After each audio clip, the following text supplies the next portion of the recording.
Assalamualaikum warahmatullahi wabarakatuh. Hari ini saya akan melakukan micro teaching dengan model pembelajaran studi kasus, yaitu materi keanekaragaman hayati serangga. Jika ingin tahu model pembelajaran studi kasus bagaimana, maka simak video berikut ini. Silakan duduk di kursinya masing-masing.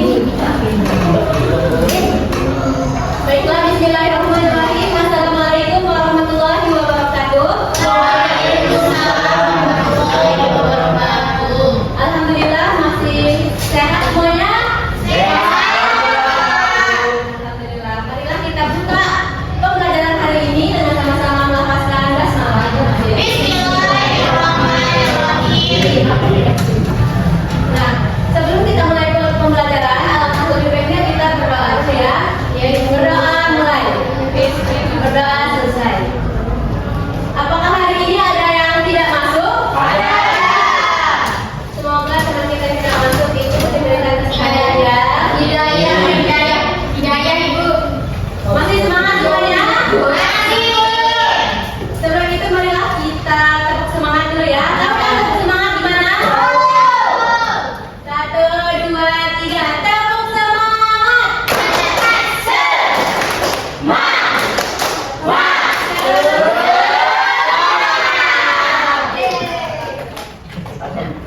Masih ingat nggak pertemuan minggu lalu kita membahas tentang apa?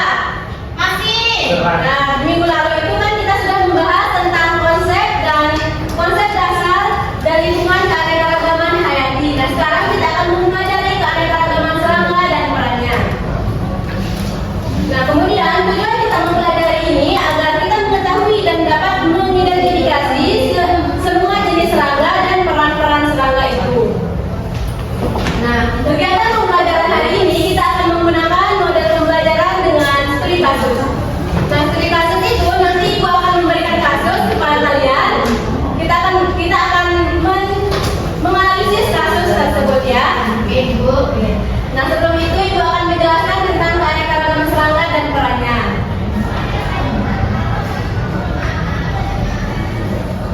Nah, serangga merupakan kelompok hewan dengan jumlah spesies paling banyak di bumi.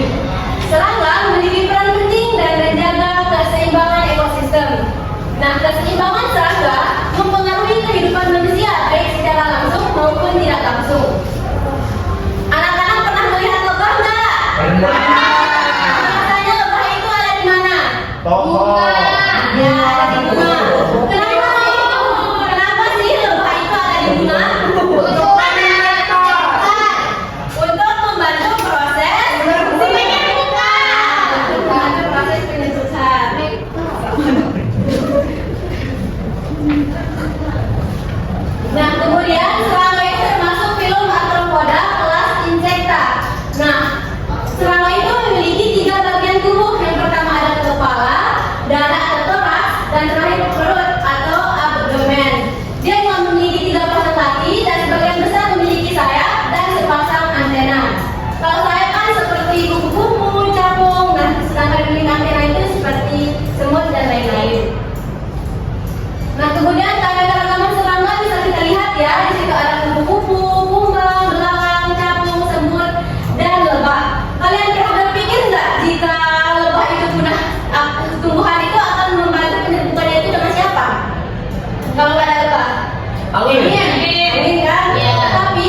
Nah, akibat berkurangnya jumlah lebah, proses penyembuhan menjadi tidak optimal.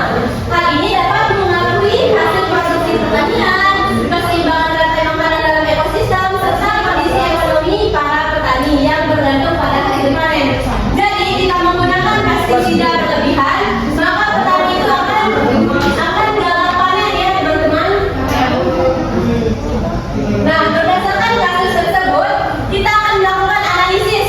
Nah, jika dampak menggunakan pestisida apakah dia itu akan memberikan keuntungan bagi petani atau malah akan memberikan dampak kerugian bagi petani. Nah, itu akan kita analisis ya. Sebelum itu Ibu sudah membagikan kelompoknya. Mana Ibu? Nah, silahkan dulu sesuai kelompoknya. Kelompok 1 ada Fikru, Tadwi, Hurudin, Liza, Sukma, Lida, Diana, Erlin. Kemudian kelompok 2 ada Tony, Hilma, Jenny, Cancika, Arif, Indi, Pi, dan Kemal. Ayo semuanya bangun. Ya, kelompok 1 di sini, kelompok 2 di sini. Sini, bro. Siapa temanku?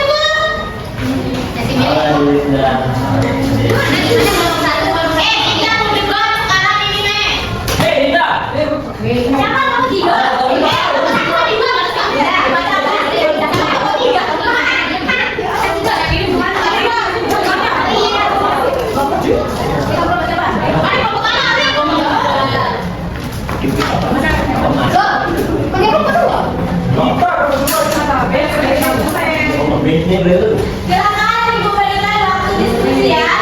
Ya, Ibu.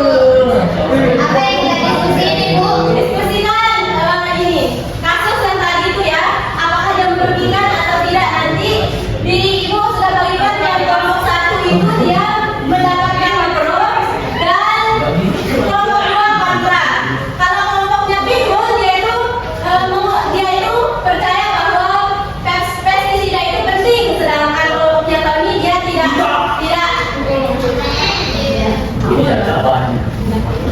silakan diskusi.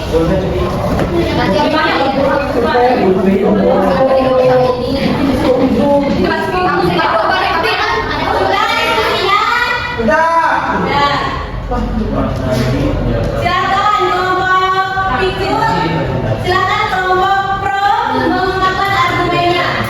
Oke Ibu, saya akan mengungkapkan hasil diskusi dari kelompok saya, yaitu kelompok pro. Jadi menurut kelompok kami itu penggunaan pestisida itu sangat diperlukan teman-teman, karena dan sangat diperlukan oleh kelompok pertanian atau kegiatan pertanian. Pestisida membantu petani melestarikan hama yang dapat merusak tanaman, penyebab gagalnya panen pada sistem pertanian itu sendiri. Silakan kelompok 2 untuk menyampaikan argumennya. Menurut kelompok kami, penggunaan pestisida secara berlebihan itu dapat menimbulkan berbagai dampak negatif terhadap lingkungan. Salah satunya itu dengan dibikin menurunkan populasi lebah yang sangat sebagai penyerbukan tanaman. Dengar tak? Apa? Udah? Kamu siap saya ngomong apa? Coba udah. Kemudian kelompok Fikru silahkan untuk sanggah dengan Tony. Oke Ibu, jadi begini ya. Jadi menurut diskusi kami tadi itu pestisida itu sangat penting Tony, karena pembeludakan hama juga bisa terjadi. Nah, kalau nggak ada pestisida pasti akan terjadi gagal panen Tony. Nah, itulah pentingnya ada pestisida untuk mengendalikan hama-hama yang nakal-nakal tersebut. Masalahnya yang seperti kita diskusi sama kelompok yang paling pintar ini, penggunaan pestisida secara terus-menerus itu juga bisa merusak keseimbangan ekosistem dan mencemari lingkungan. Selain itu, penurunan populasi lebah justru bisa mengurangi hasil pertanian itu. Sampai itu Ada lagi bro.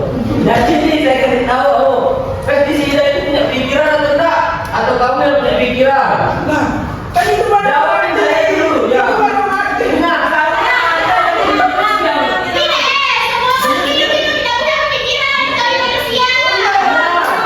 makanya dari itu bro, karena kita sebagai manusia yang bisa berpikir, kita harus mengendalikan pestisida itu.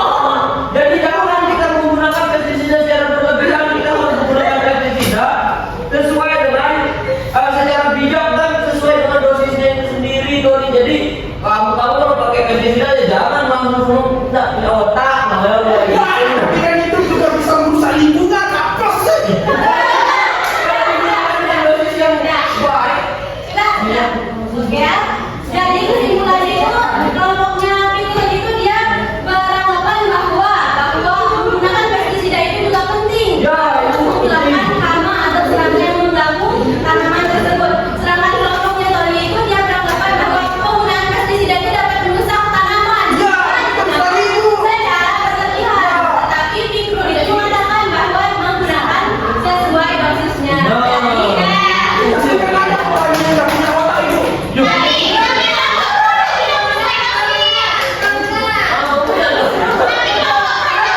No.